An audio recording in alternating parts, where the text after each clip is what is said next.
Okay, so now I'm going to get prepared to glaze. So I have quite a few pieces, and I have a show sale coming up in the next few weeks. So I'm going to be glazing today and tomorrow.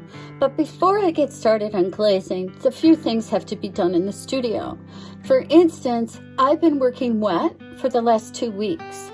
Then from working wet, I was adding handles, carving, doing surface patterning, surface design, and creating a ton of dust in my studio.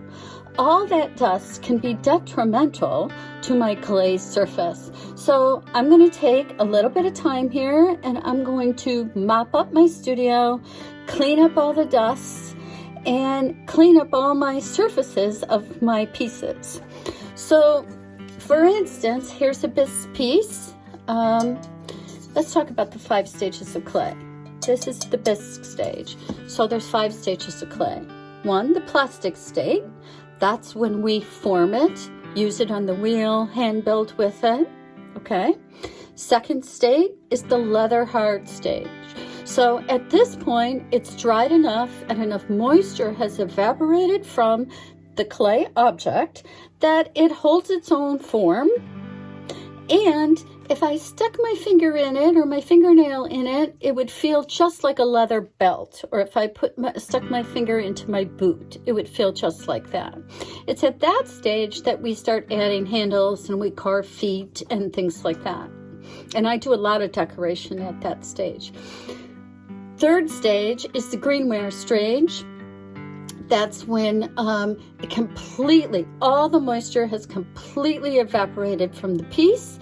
The piece has not been fired yet, but all the moisture has completely evaporated. So it's completely dry. It doesn't feel cold to the touch, and it's very fragile. You would not go up to a bisque piece or a greenware piece and hold it pick it up like this, because that would break off completely in your hand. That's why it's very important when loading the kiln with other people's work that we be careful with the objects as we load the work, and we don't stack heavy objects into light, delicate objects. Then we fire. Okay, so the greenware, it's evaporated, it's time to fire, so we do what we call the Bisque Fire. And that can be anywhere from cone 08 to cone 04, makes it a solid surface, and it makes it so it's easier to glaze.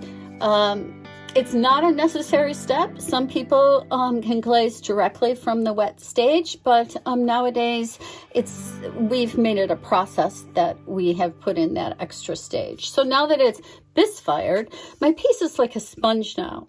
It's going to absorb water really easily, but only a certain amount, which is why the bisqueware is really great for glazing. Once we've glazed it and fired again, there's the final stage of clay. That would be vitrified, or it's become ceramic. So the difference between pottery and ceramic is whether or not the piece is vitrified.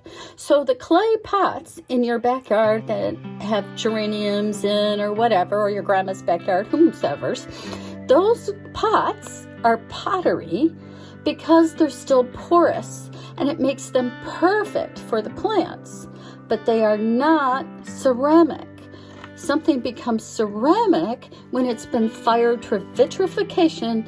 In other words, it is no longer porous and it no longer leaks any moisture from the surface. So those are the 5 stages of clay. Number 1, first stage, plastic stage. Number 2, leather hard. Number 3, greenware. Number 4, bisqueware. And number 5, vitrified.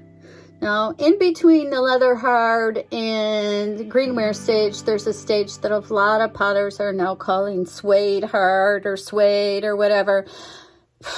I think it was a great marketing ploy, and it helps them to explain the process that they're doing and that they're working a little bit past leather hard. So they've coined a phrase which is suede. That is not technically a real term. It's been a great marketing gig for some potters, and good for them. So today, what I'm going to do is I'm going to get rid of all the dust, and you can see that there's dust on this. So all my pieces, I'm going to wash down with some water.